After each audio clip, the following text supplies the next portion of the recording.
ഭക്ഷ്യവിഷബാധയെ തുടർന്ന് കോട്ടയം റെയിൽവേ സ്റ്റേഷന് സമീപത്തെ Udupi pure vegetarian restaurant താൽക്കാലികമായി അടച്ചുപൂട്ടി കോട്ടയം നഗരസഭ.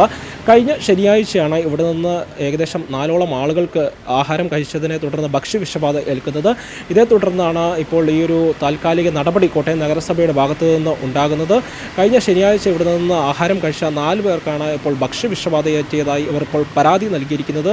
ഇവർ പൊൻകുന്നം പോലീസ് സ്റ്റേഷനിലും അതുപോലെ തന്നെ കോട്ടയം നഗരസഭയിലും പരാതി നൽകിയിരുന്നു. ഈ ഒരു പരാതിയുടെ അടിസ്ഥാനത്തിൽ കഴിഞ്ഞ ദിവസങ്ങളിൽ ഇവിടെ പരിശോധന നടന്നിരുന്നു. ഭക്ഷ്യസുരക്ഷാ വകുപ്പിൻ്റെ ഉൾപ്പെടെ പരിശോധന നടന്നിരുന്നു. ഈ ഒരു സമയത്ത് വൃത്തിഹീനമായ അന്തരീക്ഷം അതുപോലെ തന്നെ നിരോധിത പ്ലാസ്റ്റിക്കുകൾ ഉൾപ്പെടെ ഇവിടെ നിന്ന് കണ്ടെത്തിയതായിട്ടാണ് ഇപ്പോൾ അറിയാനായിട്ട് സാധിക്കുന്നത്. എന്തായാലും ഇതേ തുടർന്ന് ഇപ്പോൾ ഹോട്ടൽ താൽക്കാലികമായി തന്നെ അടച്ചുപൂട്ടിയിരിക്കുന്ന നിലയിലാണ്. ഇനിയിപ്പോൾ വരും ദിവസങ്ങളിൽ മാത്രമായിരിക്കും ഇതിൻ്റെ ബാക്കി നടപടികളിലേക്ക് പോകത്തുള്ളൂ. അതോടൊപ്പം തന്നെ 25,000 രൂപ പിഴയും ഇപ്പോൾ കോട്ടയം നഗരസഭ ഈ റെസ്റ്റോറൻറ്റിനെതിരെ ചുമത്തിയിട്ടുണ്ട്.